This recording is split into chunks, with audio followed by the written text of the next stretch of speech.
Felipe, can you tell us a little bit about you and what you do? Yes.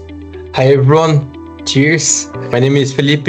I'm from Brazil and I lived in Germany for almost a decade. I have built NFT marketplace some years ago in Brazil.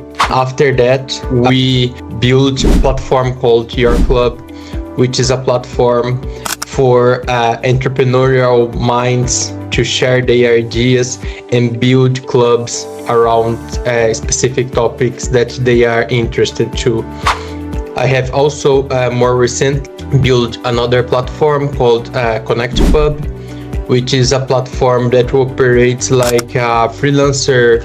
You know, these platforms where you can hire some freelancers, and Conecte Publi is a platform where you can hire some creators to test your product and share some reviews online about your product or service.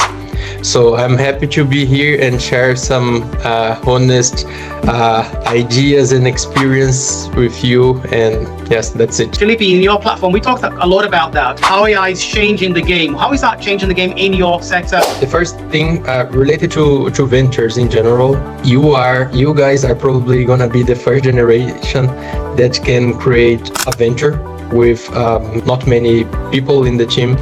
And this venture could eventually reach $1 billion in valuation because of the productivity that AI enables you if you can use this wisely. Not only on the productivity level that everyone talks about that AI can bring, there is another layer that is the knowledge itself. So in the past, the ones who had that knowledge were able to produce better solutions, better returns, and so on. But now this is shifting a bit because of AI, because of digitalization itself. So today you can go on YouTube and find a video from a top expert talking about something. You watch this video 5-10 minutes and you already know and you already learn about this specific topic. So imagine this like 40 years ago. You would need to somehow contact someone to help you on that and so on. Digitalization provided this and AI as well. I see a lot of people saying, look, in the past, when I had some questions about legal, I need to hire someone, wait for for his time, and then he clarifies me this. And now you can write this on ChatGPT very quick. So what happened? In this case, for example, for legal, in the past, you would need to pay, I don't know, $500 for half to clarify that question, and now you can get this for free, very quick, and so on. So technology is not anymore the factor. What I see in the future gaining more and more traction are aspects that AI cannot cover. So, for example, imagine you want to be an entrepreneur, and to reach that, you need a specific knowledge level, right? And all this, you can interact with AI, you can search on the internet and get this knowledge and so on. But you also need some other traits that are not only knowledge-based.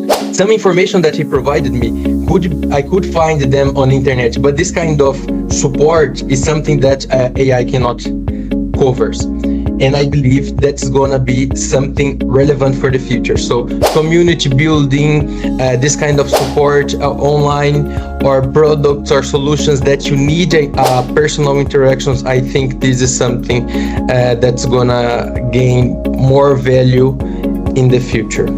Felipe, what is so important for young founders to understand communities? This is part of the human nature.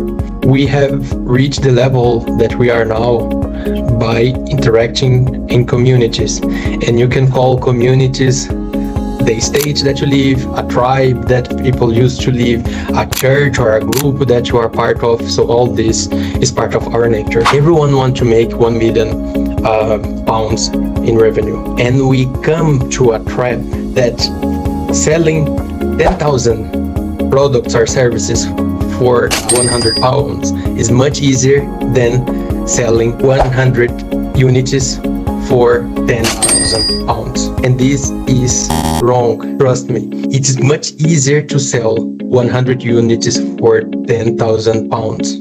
And I advise you very strongly, start with this mindset. When you look into big corporates, they follow this kind of strategy. So if you look to Tesla, for example, they started selling the most expensive car that they have ever sold to a very specific niche. And then when they got stronger, then they started scaling more. They came to a lower level, cheaper car for a broader group of people.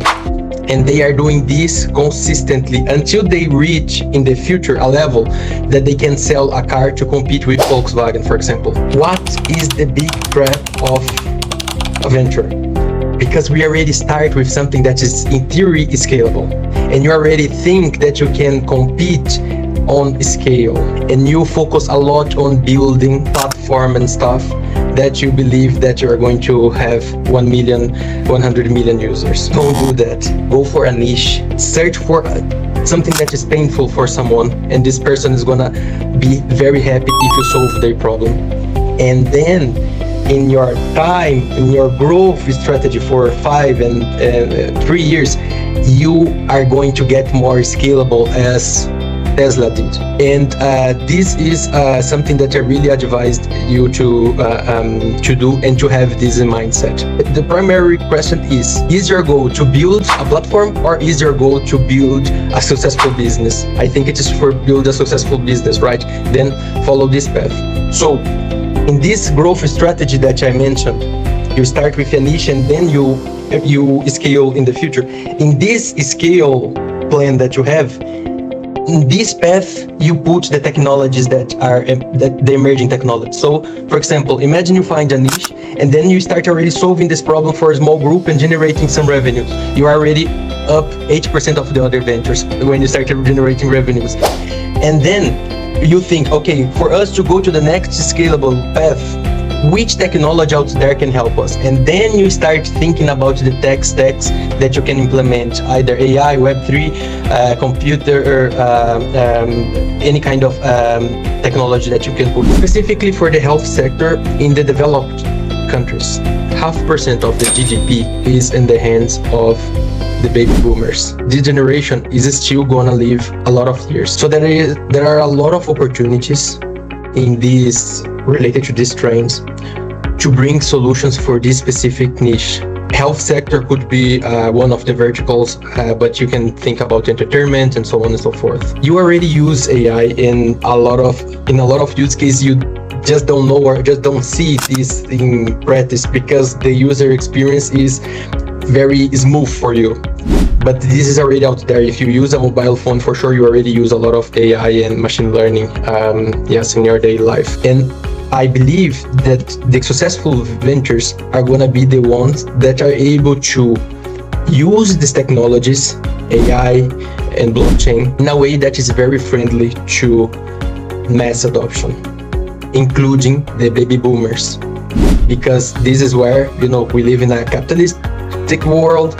Somehow you need to monetize, and if they have a lot of funds, they are probably to be very relevant consumers in the future. I agree that there are a lot of new trends and so on, and it's not very easy to be up to date, because even if you think about Web3, there are a lot of angles in the Web3, NFT, tokenization of real world assets and so on and so forth, in AI as well, agentic AIs, AI itself, machine learning and so on. So if you want to be a generalist, yes, LinkedIn is a great place for you to see. You follow different experts for different tech stacks. But if you want to become like an expert, I recommend you to focus on some specific areas, and then focus on information about that, because otherwise you will be overwhelmed of information. In a nutshell, this is something that I would like to share with you, and yes, that's it.